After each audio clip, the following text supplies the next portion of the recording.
All party Rajendra Prasad గారి విజయం కోసం ఈరోజు ఒక చక్కటి సమావేశం Bharatiya Janata Party, Telugu Desam Party, Janasena Party సమన్వయంగా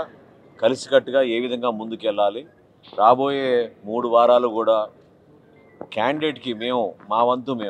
గతంలో ఏ విధంగా కలిసికట్టుగా పనిచేసి ఎన్నికల సందర్భంగా రాష్ట్ర ప్రజల దగ్గరికి వెళ్ళి ఒక మంచి కార్యాచరణతో ముందుకెళ్ళి విజయం సాధించాము. అదేవిధంగా గౌరవ ముఖ్యమంత్రి గారు చంద్రబాబు నాయుడు గారి నాయకత్వంలో, ఉప ముఖ్యమంత్రి పవన్ కళ్యాణ్ గారి నాయకత్వంలో, కేంద్రం నుంచి నరేంద్ర మోడీ గారి సహకారంతో చేస్తున్న అనేక కార్యక్రమాలన్నింటినీ కూడా ప్రజల్లోకి వివరించాల్సిన ఒక అవసరం, ఒక సందర్భం కూడా వచ్చింది. కాబట్టి కలిసికట్టుగా ఒక మంచి కార్యాచరణతో ముందుకెళ్ళి ఈ 34 నియోజకవర్గాల్లో కూడా జనసేన పార్టీ నుంచి 100% మా నాయకులు, అదేవిధంగా మా జన సైనికులు, వీర మహిళలందరూ కూడా పార్టిసిపేట్ చేసి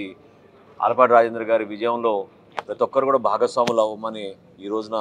మా దుర్గేష్ గారు ఈరోజు జిల్లా పర్యటనలో సందర్భంగా ఈ సమావేశం ఏర్పాటు చేశారు. కలిసికట్టుగా తెలుగుదేశం పార్టీ నాయకత్వం, జనసేన పార్టీ నాయకత్వం, అదేవిధంగా భారతీయ జనతా పార్టీ నాయకత్వం మండల స్థాయి వరకు, గ్రామ స్థాయి వరకు ఓటర్లందరినీ కూడా కలిసి ఏ విధంగా రాబోయే రోజుల్లో కూటమి ప్రభుత్వాన్ని గతంలో ఆశీర్వదించారో అదేవిధంగా ఒక మంచి సంకేతం ఇవ్వడానికి కోసం ప్రభుత్వాన్ని ఇంకా ముందు తీసుకెళ్లే విధంగా అందరూ కూడా కలిసికట్టుగా పనిచేయాలని, ఆలపాటి రాజా గారి విజయం కోసం అద్భుతంగా ప్రతి ఒక్కరూ పనిచేయాలని ఈ సందర్భంగా మేము అందరం కూడా తీర్మానం చేస్తాం.